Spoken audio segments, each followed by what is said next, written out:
But how the heck did I ever end up with something so nice? Holy freaking crap, I think it's gonna fit. Imagine a whole quarter panel that detaches.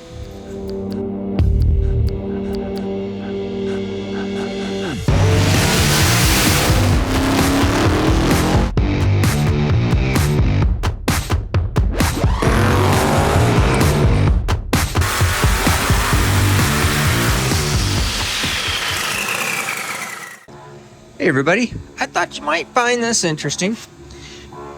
Here is, the wheel is off. You can see the quarter panel. I still haven't got the quarter panel yet, but we're gonna make this total quarter panel removable. But this also has to be changed because I had a 5 on 4 3/4 pattern and it needs to have a 5 on 5 pattern. Ironically enough, the stock bolt pattern of wagons. But, so you might not have ever seen this. This is how this king of all rear ends here. Check this whole thing out. It is still just impressive as all get out. Taking the caliper off here. And I have to replace this hub and drive plate. And maybe you've never seen this. You take this cap off. Now you can take this cap off when the wheel's on here too. It really doesn't matter. Take that cap off just like that. Stick your finger right in here. Think. Right there is the axle and drive flange. Now isn't that amazing? Now you can look here at the axle end. This is the drive shaft flange part. No twists, no bends. Or no twists, I mean. No twists. Let me get a better light here. That's just discoloration, but yep. Looks nice and straight. Looks excellent, nice and straight. And put it down in the drive flange here. Well, darn it. Oh, can't do it that way. Sorry. Try and do this. Oh, look at that. There's a little. Now, where did that come from? Oh, that's a little seal right there. There we go. Anyways, so there is my axle, passenger side 40 spine axle. Now it looks like, so this is what you call a full floater rear end, if you don't know that already. This way, if it ever breaks an axle or ever has a problem, which would be devastating, it at least doesn't break the axle off and spit it out and send your tire out. The car still rolls, it still does everything because this is the full floater section. It just has an axle that goes through it. Now this is the sun cone, I think they call it here. So this is the extension, so you can change this to change lengths of your rear end, because this, the whole modular part, or that being modular, so this whole big center section stays, and then you would put on different ends right here. Really cool deal. You can see my sway bar set up, all these kind of things, and just checking everything out, making sure everything still feels good. Yep, looks fine. Gulf Coast drive shaft, super cool there. But this whole thing is just super impressive. But I thought you'd find it at least interesting here. So now I think take this snap ring out and this whole center section full comes off, I think. I'm gonna video that and I'll show that to you there in a bit. So I just took the snap ring off of here per dog's approval, and you just gotta give it a little bit of a tap, it looks like.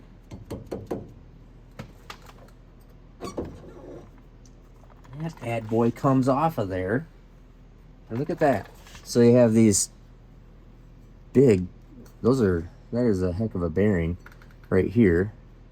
Approval, yep, all right. And heck of a bearing right here.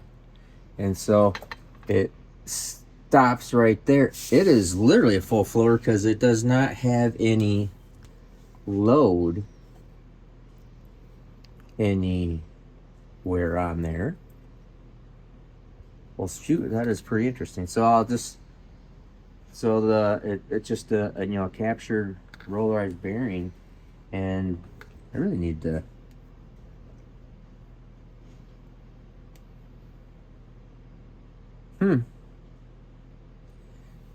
That's some stuff I'm really gonna check out and think about here in these bigger drag and drive events, because you know what? I've never thought about these bearings ever. And so it's not like a open rear end housing where gear lube flows in here and lubricates your a tapered bearing. Well, they're not tapered there either. But usually they're open on one end and grease or oil goes through it. Grease goes to it. Not grease. I'm sorry. Oil goes through. Differential lube goes to it from one side, and then it's sealed up on the other side. Got to think about that. But anyways, this is interesting because would just be the oil from grease from the bearing. It looks like $1 million. I mean, that looks good. And there's no way you can actually pop the seal cover off, and you could repack the bearing and then put the seal cover back in, or you just get a new bearing maybe. But there's no way. There's no way of greasing this or doing anything. This is interesting. I'll talk to these guys at Mark Williams, but that is a nice piece right there. And then we just put those bearings in these studs and the rotor on the new pieces right here. Right here. And then this is the correct bolt pattern. And I'm just always fascinated how all this stuff, sometimes how simple all this stuff is and how it works. That's a pretty nice piece right there. So I'm gonna get this thing on here pretty quick so I can mock up the wheel in here without any tire on it and see what it all is gonna look like, and I can run straight edges up across and try to figure out what's gonna hit, what's not gonna hit, before I try putting the whole tire and wheel on there. So that's all pretty neat. I've never torn this thing apart. When I took this rear end out of the box, see this video? Well, I took this rear end out of the box because I'm like, holy cow, this is the biggest rear end I've ever seen, and most expensive rear end I've ever seen, and so I never tore it apart. I normally do not like tearing this crap apart. Don't fix something that ain't broke. And this ain't broke. It's just something I got, and obviously not broke. It is really nice yet.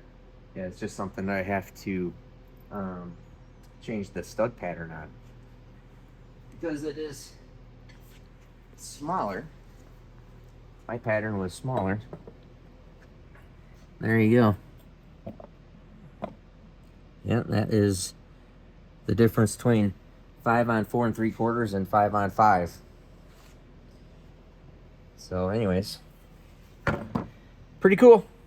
All right, so I'm gonna keep on keeping on.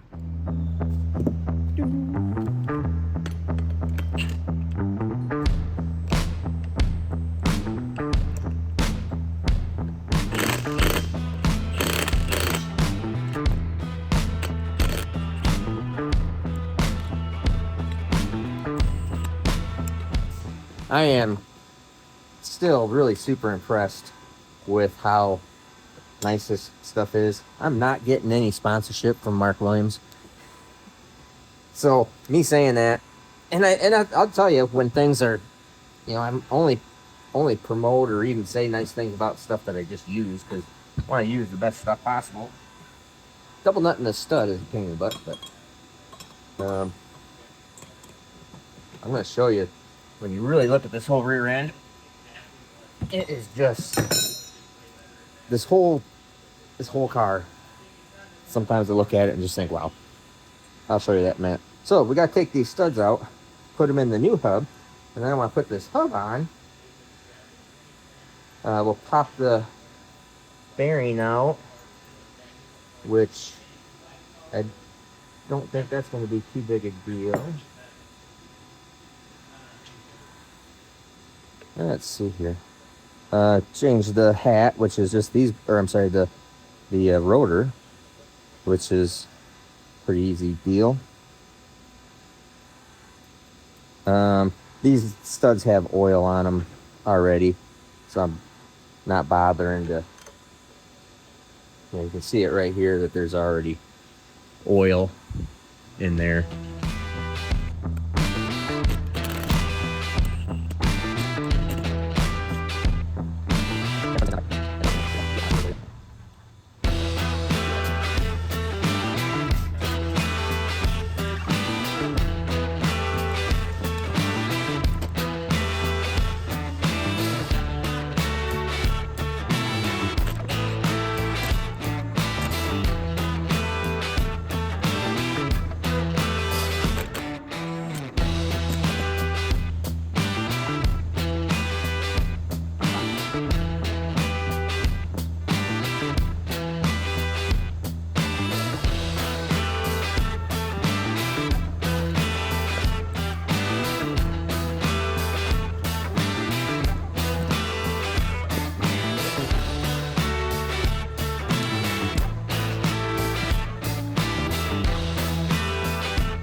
There we have the bearing out.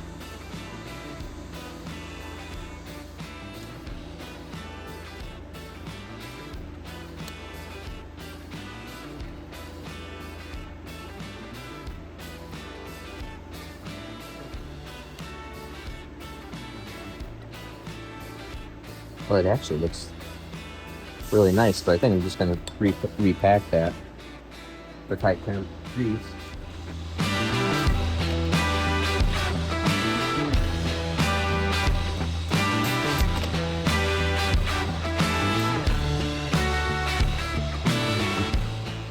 If you don't have a bearing packer, that is actually the way, at least the way I was always taught to pack a bearing.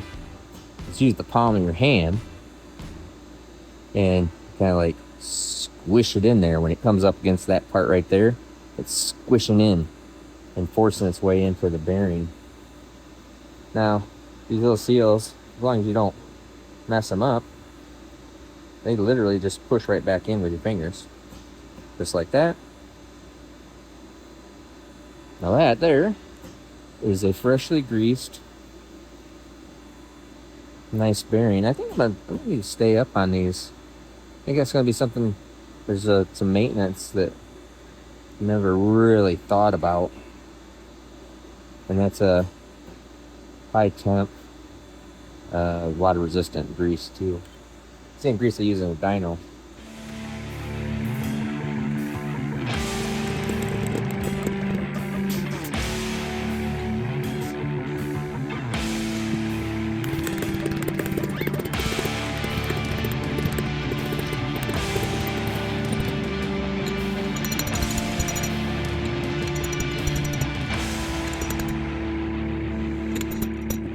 One bearing in.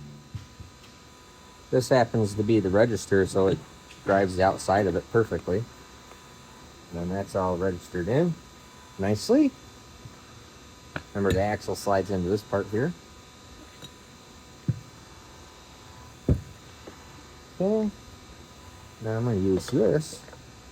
That fits perfect to drive that out. One down. Very small screwdriver, not to screw the seal up.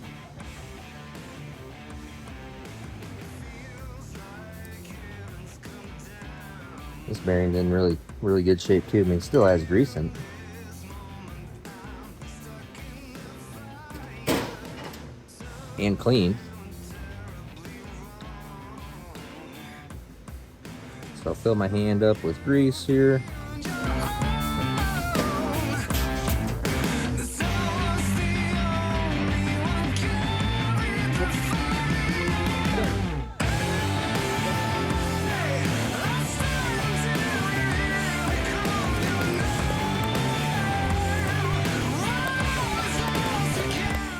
this little plastic table is really absorbs a lot of the hit, so it's just really not even hitting it.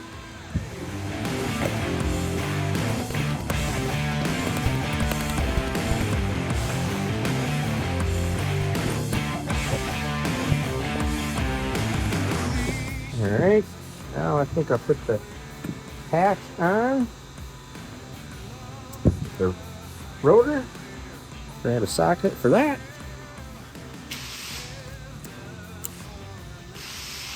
Take this off. Hey, what these little really love the snap-on. I know they're expensive, but they're worth it. The snap-on impact and stuff in particular, and all my hand tools are. But this little impactor is a handy bugger. That is for sure. Alright. Oh, crud. Didn't see that. These bolts actually slide. Look at that. Okay. I want to clean this up. You can see I've gotten some heat in this. And I've already put new pads on it. And I didn't reface this rotor. I think I'm going to go over and kind of hit this on the surface plate, kind of look and see what it looks like real quick. Oh, it's flatter and flat.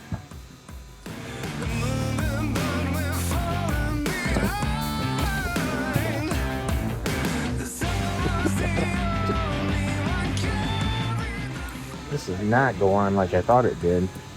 I really thought this would have registered on here, but it must be registered by these floating nuts, maybe? Well, the nuts are nice, and then they got this tapered or curved edge here.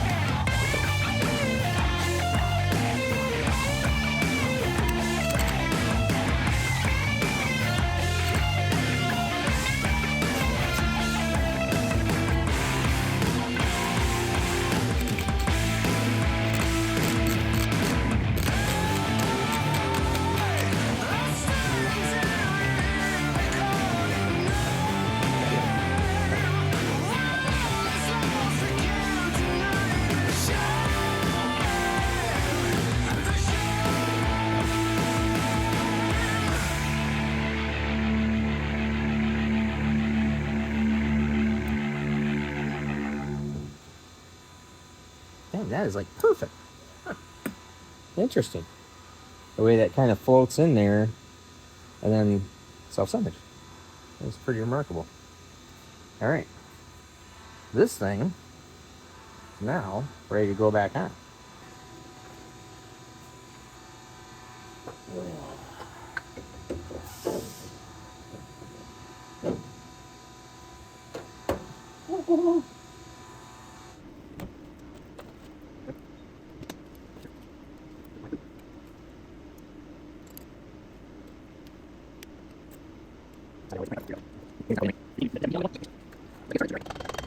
Alrighty, after 2 hands of Kyle's help, and he just took my screwdriver,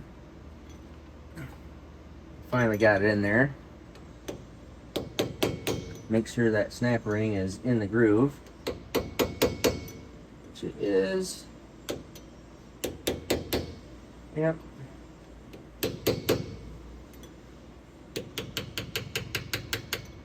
Yep. Yep. Okay, so that's in the groove. That looks good. Now we'll put the spline drive hub on. And I'm going to leave the axle out of it. And we're going to put that wheel on there.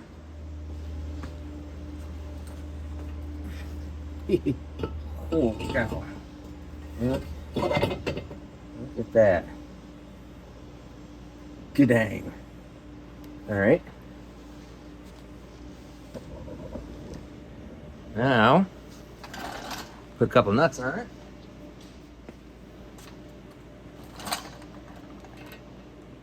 So the wheel is on, and if you just had, a lot of times I've done this when I take this car like into the PRI show or something. I'll take one axle out, and then the car steers and turns, and you can push it around really easy because only one wheel is turning.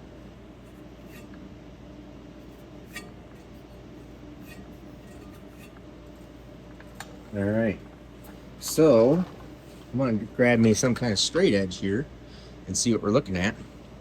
Take this off and I'll show you the whole thing here. Look at that.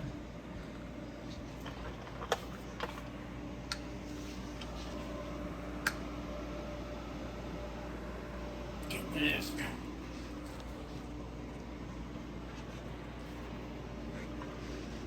It's going to clear everything there.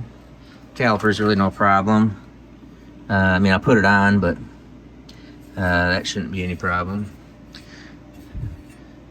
All right, let's get a straight edge in there and look at stuff. All right, so this.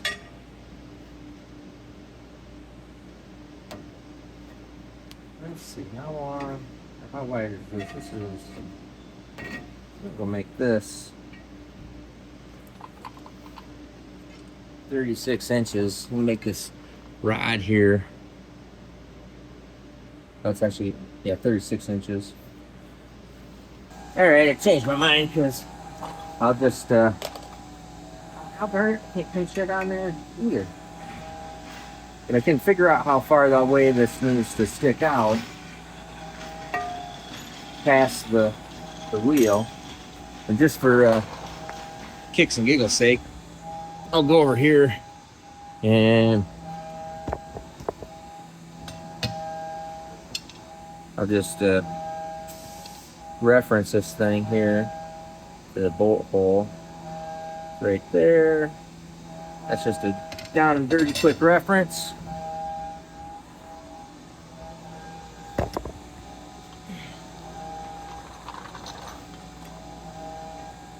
So it'll go right there. I could drill a hole, but I don't think you need to.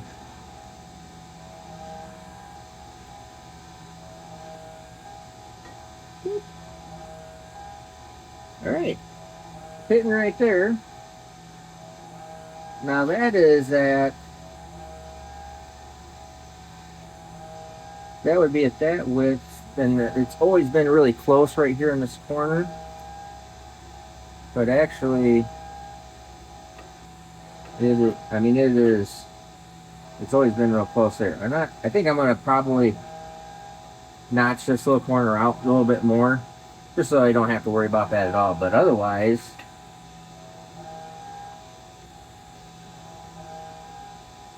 and that is, now it goes up in the wheel well because the rear end is fully extended right now. And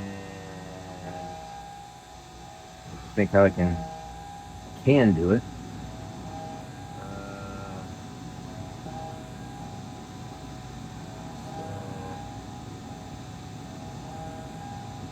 Let's see here.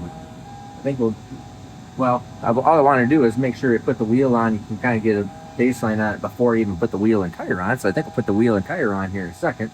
But let me get in here and we will check this from the back side.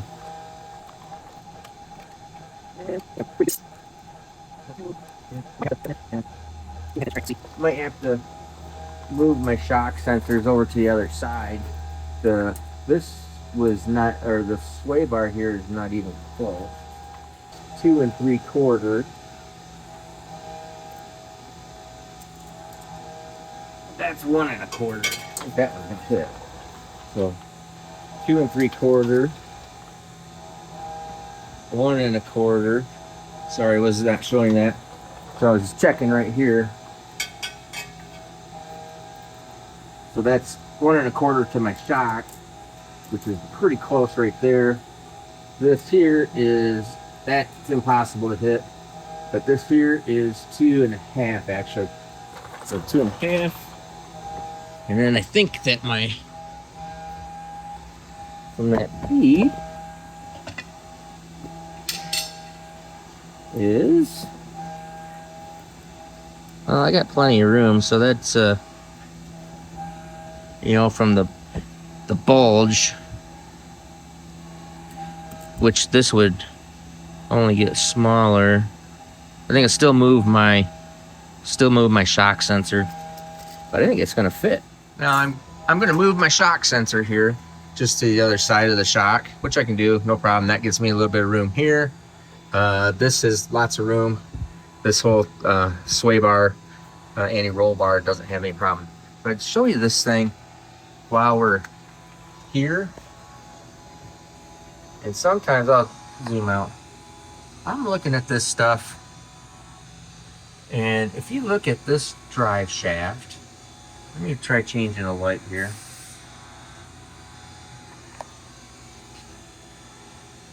When you really just look at this whole drive shaft, rear end, all the components from here, I think I'll take this wheel off so you can really see it more clearly. Got the sway bar off, and then I was just looking at stuff and how this all is. I mean, this has got a couple years on it, all right? And I just was looking at how this all works and fits, and there's, you look down here into this whole area of this whole rear end, the third member, the pinion support, the yoke. Look at that yoke. And this great big carbon fiber drive shaft. God dang. Sometimes in just the 4-link bars and just this whole setup here. This is, there is nothing better. And sometimes I look at it and think, holy crap, how do I end up having, I got the caliper hanging here, don't worry about that. I mean, just this whole thing is like, how in the heck did I ever end up, this is not bragging, but how the heck did I ever end up with something so nice? Dang, it's amazing. This little area right here, I've never even cleaned this, okay? And it's been driven on the road. I mean, just look at how nice all that is right through there. I mean, it is, god dang, it's just so god darn nice. You have no idea, or it's very hard to imagine exactly how nice this car actually is. It's amazing. All right, I'm gonna put the full wheel on. Actually, I'll put the caliper on first, so it's out of the way, and I'll put the full wheel on here after I've moved my shock sensor, that is.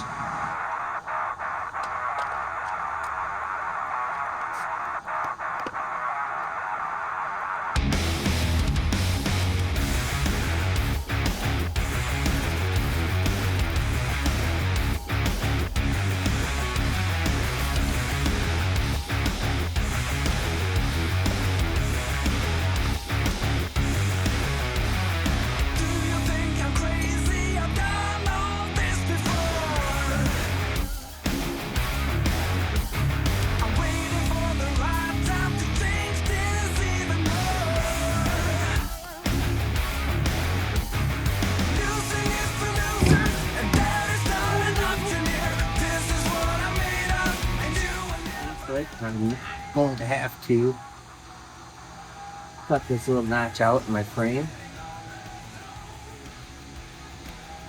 which is sweet.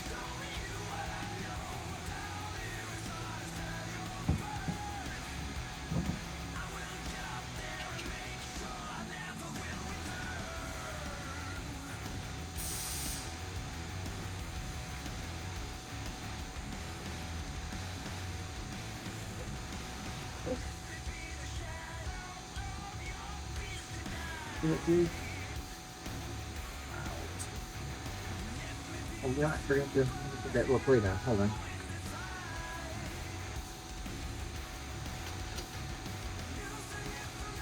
Right. The drive plate actually helps center the wheel too.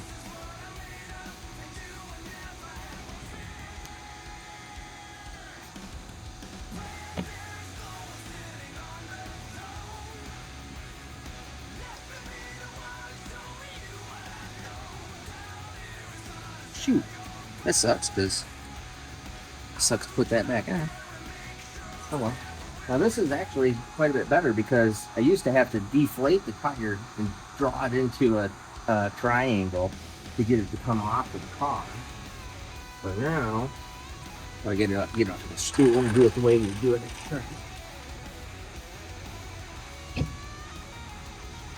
It's there.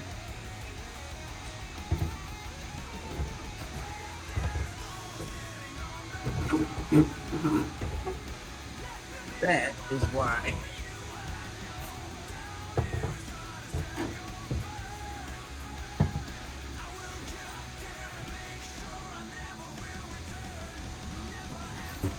So you gotta twist it just a little bit to get it out of there because of this whole leg. But this will be a little bit less, but that's pretty much unchangeable. And you can put the axle in with the wheel, tire, everything right on it. I'm gonna get a little socket here.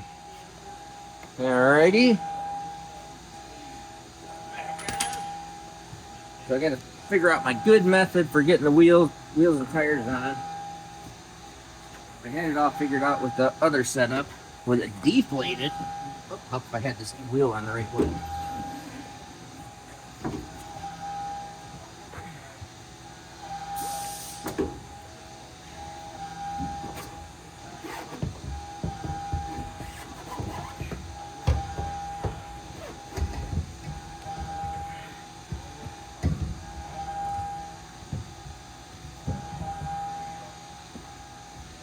This part would be actually easier with the axle in it.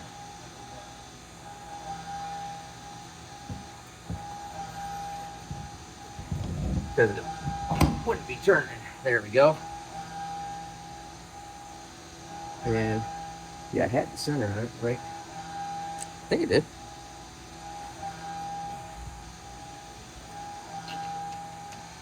Alright.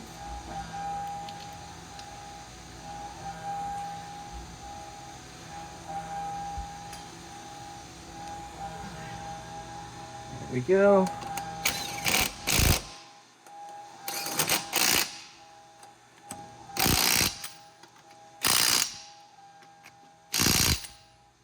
Alright. Step one. Clears. Way more room here than what I thought there was. Because this gets more room as it goes up. So the question will be is right here. I think we're okay. I think we're gonna have to lift the rear end.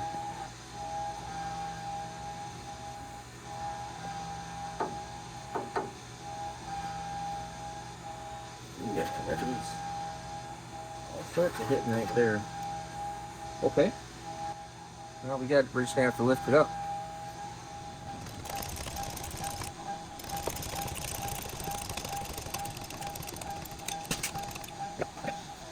So that is pretty much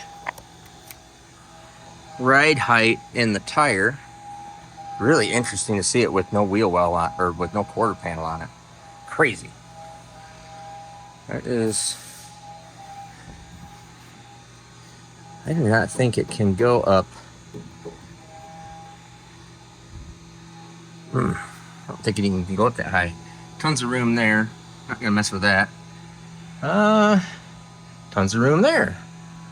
Not gonna mess with that. That goes up this way. I don't think that's any kind of problem. Yeah, I don't think that's any kind of problem. Right there. Let's see what else we got here. Lots of room there. So let's see. I have So there is 3 inches of shock to bottom out. But actually, according to the data logger, the car never moves more than 1.2 inches down. Let's see.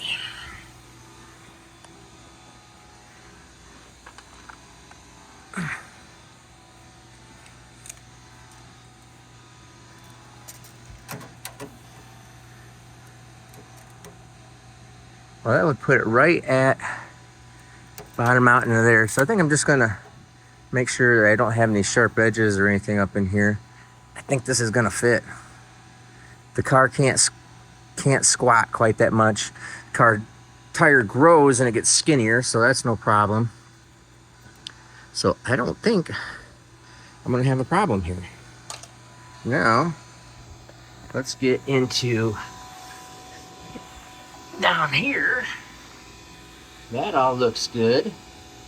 No problem. Lots of room up here. I think I could probably,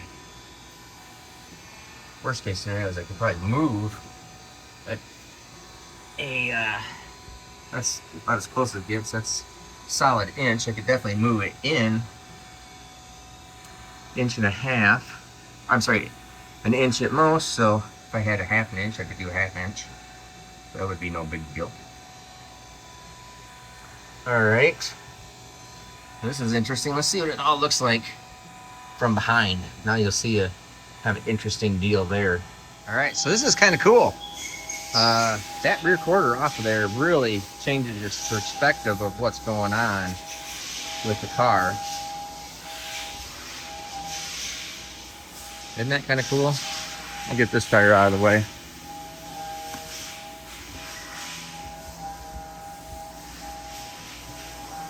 Fascinating. Now, that's how it all fits up in the wheel well. So it goes up, but I'm gonna have tons of room up there.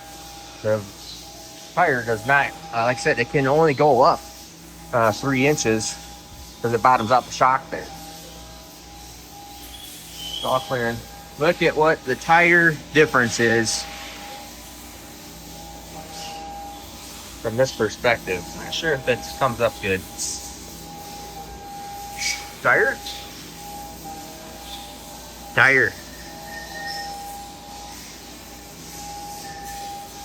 Wide and meaty. Skinny yet meaty. And then what it looks like when it's in the wheel well with the quarter panel on. Right there. So quarter panel basically comes down to about center line of the axle. So that wouldn't change over here. So center line of that axle. So all this right here would be all blocked off.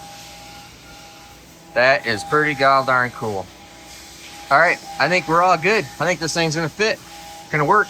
Gonna make sure this little edge up here is nice and that it couldn't possibly do any damage or catch anything. And it might, yeah, I'm gonna, because there's a window here, is the problem. So, all right, I am Steve Morris. I think this is awesome.